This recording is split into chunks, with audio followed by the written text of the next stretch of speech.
ಆದುದೆಲ್ಲ ಒಳ್ಳೆಯದಕ್ಕೆ ಆಗಿದೆ, ಆಗುವುದೆಲ್ಲ ಒಳ್ಳೆಯದೇ ಆಗುತ್ತಿದೆ, ಆಗಲಿರುವುದು ಸಹ ಒಳ್ಳೆಯದೇ ಆಗಲಿದೆ. ರೋಧಿಸಲು ನೀನೇನು ಕಳೆದುಕೊಂಡಿರುವೆ?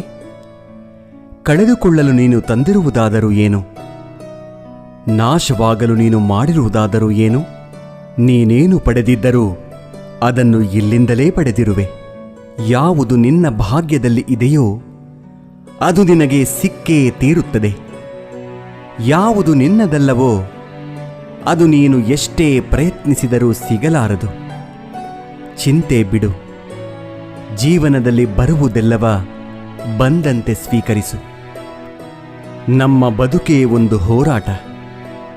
ಈ ಹೋರಾಟದಲ್ಲಿ ನಾವು ಮಾಡುವ ಕಾರ್ಯವನ್ನು ಪ್ರಾಮಾಣಿಕವಾಗಿ ಮಾಡಬೇಕು. ಏನು ಆಗಬೇಕೋ ಅದು ಆಗೇ ತೀರುತ್ತದೆ. ಅದನ್ನು ತಡೆಯಲು ನಮ್ಮಿಂದ ಸಾಧ್ಯವಿಲ್ಲ. ಸತ್ಯದ ದಾರಿಯಲ್ಲಿ ಹೋಗು. ನೀನು ನಡೆಯುವಾಗ ಪಾತಾಳಕ್ಕೆ ಬಿದ್ದರೆ ನಿನ್ನನ್ನು ಮೇಲೆತ್ತಲು ನಾನು ಬಂದೇ ಬರುತ್ತೇನೆ. ಸ್ವರ್ಗದಲ್ಲಿ ಎಲ್ಲವೂ ಇದೆ, ಆದರೆ ಸಾವಿಲ್ಲ. ಭಗವದ್ಗೀತೆಯಲ್ಲಿ ಎಲ್ಲವೂ ಇದೆ, ಆದರೆ ಸುಳ್ಳಿಲ್ಲ. ಜಗತ್ತಿನಲ್ಲಿ ಎಲ್ಲವೂ ಇದೆ, ನೆಮ್ಮದಿಯಿಲ್ಲ. ಇವತ್ತಿನ ಎಲ್ಲ ಮಾನವರಲ್ಲಿ ಎಲ್ಲವೂ ಇದೆ, ಆದರೆ ಶಾಂತಿಯಿಲ್ಲ. ಮನಸ್ಸಿಗೆ ಮದವೇರಿದಾಗ ಸ್ಮಶಾನದಲ್ಲಿ ತಿರುಗಾಡಿ ಬರಬೇಕಂತೆ. ಏಕೆಂದರೆ ಅಲ್ಲಿ ನಾನು ನನ್ನಿಂದಲೇ ಎಂದು ಹೇಳಿದ ಎಷ್ಟು ಜನ ಮಣ್ಣಾಗಿರುವವರು ಕಾಣಸಿಗುತ್ತಾರೆ. ಭಗವಂತ ತಡ ಮಾಡಿದರೂ ನ್ಯಾಯ ಮಾಡುತ್ತಾನೆ, ಆದರೆ ಅನ್ಯಾಯ ಮಾಡುವುದಿಲ್ಲ. ತಡ ಆಗುವುದರ ಹಿಂದೆ ಅದ್ಭುತಗಳು ನಡೆಯುತ್ತವೆ. ಕಾದು ನೋಡಬೇಕಷ್ಟೇ. ಎಲ್ಲ ಹೇಳುತ್ತಾರೆ, ಮನುಷ್ಯ ಖಾಲಿ ಕೈಯಲ್ಲಿ ಬರುತ್ತಾನೆ, ಖಾಲಿ ಕೈನಲ್ಲಿ ಹೋಗುತ್ತಾನೆ ಎಂದು. ಆದರೆ ಮನುಷ್ಯ ಬರುವಾಗ ಭಾಗ್ಯದ ಜೊತೆ ಬರುತ್ತಾನೆ, ಹೋಗುವಾಗ ಕರ್ಮದ ಫಲ ಕೊಂಡು ಹೋಗುತ್ತಾನೆ. ಬದುಕುವುದಕ್ಕಾಗಿ ದುಡಿಯುವುದು ಅನಿವಾರ್ಯ. ಹಾಗೆಂದು ಫಲದ ಮೇಲೆ ಕಣ್ಣಿಟ್ಟು ಕೆಲಸ ಮಾಡಿದರೆ ನಿರಾಸೆ ಹೆಚ್ಚು. ಕೆಲಸವನ್ನು ಶ್ರದ್ಧೆಯಿಂದ ಪ್ರೀತಿಯಿಂದ ಮಾಡಿದರೆ ಫಲ ಇಂದಲ್ಲ ನಾಳೆ ದೊರಕಿಯೇ ದೊರಕುತ್ತದೆ.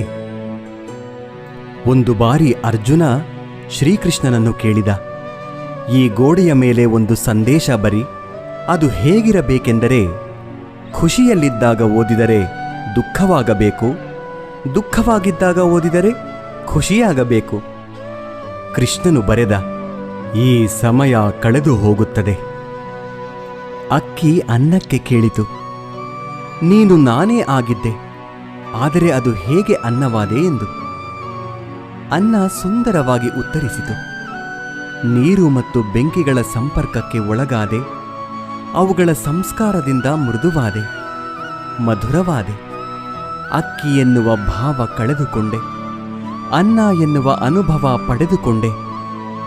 ಅದೇ ರೀತಿ ಸಜ್ಜನರ ಸಂಗದಿಂದ ನಮ್ಮಲ್ಲಿರುವ ಅಜ್ಞಾನ ದುರಿತ ದುಮ್ಮಾನಗಳ ಭಾವ ಕಾಠಿಣ್ಯತೆ ತೊಲಗಿ ಪುಣ್ಯ ಜ್ಞಾನ ಮೋಕ್ಷಗಳೆಂಬ ಮೃದುತ್ವದ ಅನುಭವ ದೊರೆಯುತ್ತದೆ. ಚಿಂತಿಸಲು ನೀನೇನು ಕಳೆದುಕೊಂಡಿರುವೆ?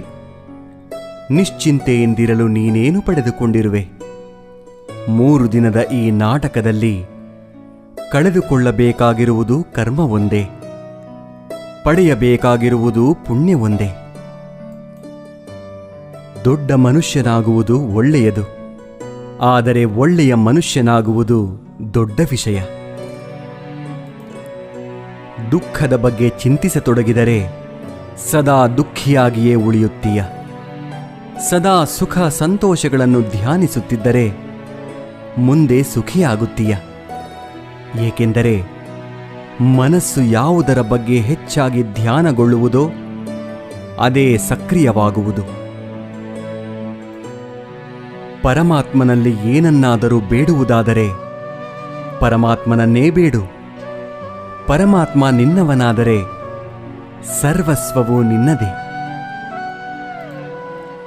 ಹೊಡೆತದ ನೋವನ್ನು ತಡೆದುಕೊಳ್ಳುವ ಶಕ್ತಿಯನ್ನು ನೀಡುವ ಭಗವಂತ ಸಮಯ ಬಂದಾಗ ತಿರುಗಿಸಿ ಹೊಡೆಯೋ ತಾಕತ್ತನ್ನು ನೀಡುತ್ತಾನೆ. ನೀವು ಪ್ರಯತ್ನಿಸುವವರೆಗೂ ನಿಮ್ಮೊಳಗಿನ ಶಕ್ತಿಯ ಅರಿವು ನಿಮಗಿರುವುದಿಲ್ಲ. ಪ್ರಯತ್ನ ನಿರಂತರವಾಗಿರಲಿ. ಒಂದು ವೇಳೆ ಮನುಷ್ಯ ತನ್ನ ನಿರೀಕ್ಷೆಗಳ ಮೇಲೆ ನಿರಂಕುಶ ಹಾಕಿ ತನ್ನ ವಿಚಾರಗಳನ್ನು ಬೇರಾವುದೋ ವ್ಯಕ್ತಿಯ ಪರಿವರ್ತನೆಯ ಬದಲು ತನ್ನ ಅಂತರಂಗವನ್ನು ಪರಿವರ್ತನೆ ಮಾಡುವ ಪ್ರಯತ್ನ ಮಾಡಿದರೆ ನಾವು ಸಂಬಂಧಗಳಲ್ಲಿ ಸಂತೋಷವನ್ನು ಹುಡುಕುವಲ್ಲಿ ಕಷ್ಟವಾಗುವುದೇ ಇಲ್ಲ. ಅರ್ಥಾತ್ ಸ್ವೀಕಾರ ಭಾವವೇ ಸಂಬಂಧದ ವಾಸ್ತವಿಕ ಅರ್ಥವಾಗುವುದು. ಸಮಸ್ಯೆ ಸವಾಲುಗಳನ್ನು ಯಾರು ಅವಕಾಶಗಳನ್ನಾಗಿ ಪರಿವರ್ತನೆ ಮಾಡಿಕೊಳ್ಳುತ್ತಾರೋ ಅವರು ಮಾತ್ರ ಬದುಕಿನಲ್ಲಿ ಗಟ್ಟಿಯಾಗಿ ನಿಲ್ಲಬಲ್ಲರು. ಒಂದು ಕಲ್ಲು ಒಂದು ಸಾರಿ ಮಾತ್ರ ಮಂದಿರಕ್ಕೆ ಹೋಗುತ್ತದೆ, ಹೋಗಿ ಭಗವಂತನಾಗುತ್ತದೆ.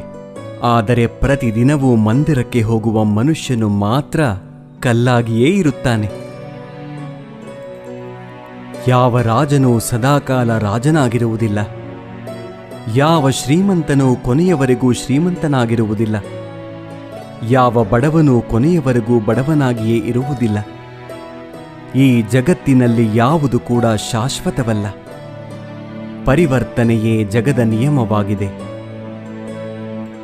ಬದುಕಿನಲ್ಲಿ ಅತಿಯಾಗಿ ಮೌನವಾಗಿರುವುದು ಒಳ್ಳೆಯದಲ್ಲ. ಸಮಯಕ್ಕೆ ಸರಿಯಾಗಿ ತಪ್ಪುಗಳನ್ನು ವಿರೋಧಿಸುವುದನ್ನು ಕಲಿಯಿರಿ. ದೇವರು ನಮ್ಮ ಜೊತೆಗಿಲ್ಲ, ನಮ್ಮ ಮನಸ್ಸಿನಲ್ಲಿಯೂ ಇಲ್ಲ. ಕೇವಲ ನಮ್ಮ ಆತ್ಮವಿಶ್ವಾಸದಲ್ಲಿ ಇರುತ್ತಾನೆ.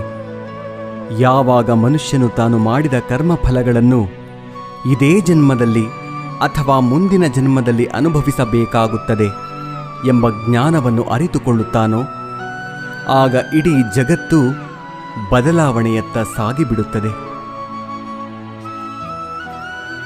ಚರಿತ್ರೆಯಲ್ಲಿ ಗೆದ್ದವನಿಗೆ ಗೆದ್ದವನು ಎನ್ನುವ ಜಾಗವಿದೆ.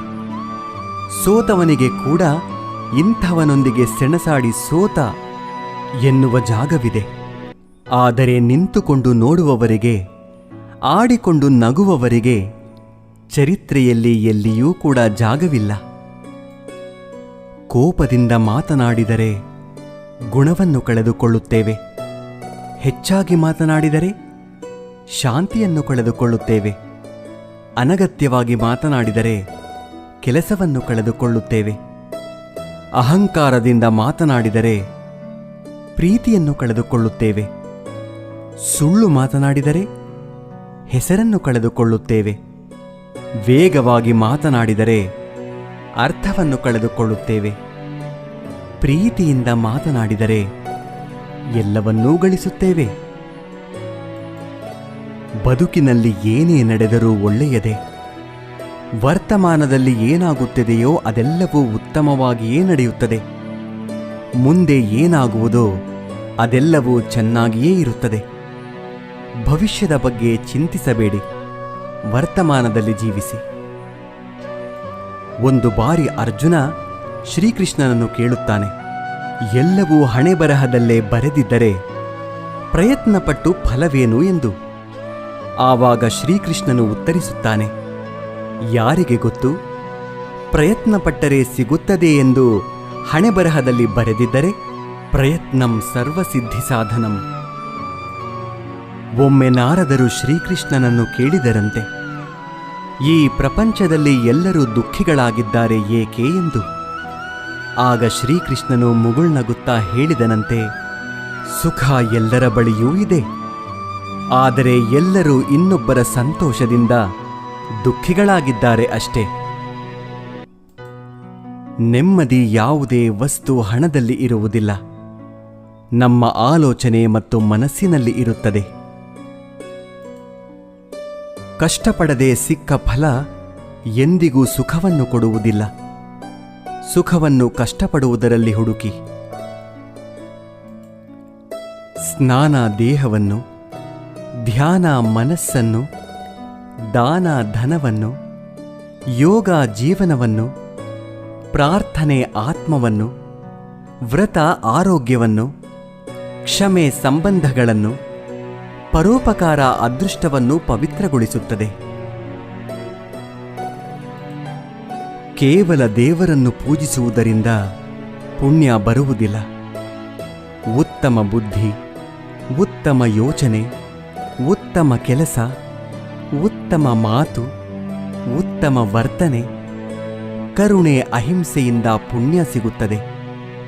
ಮುಂಬರುವ ಜನ್ಮಕ್ಕೆ ಈ ಜನ್ಮವೇ ಬುನಾದಿಯಾಗಿರುವುದು ನಿಜ. Thank you for watching this video. ಜೈ ಹಿಂದ್.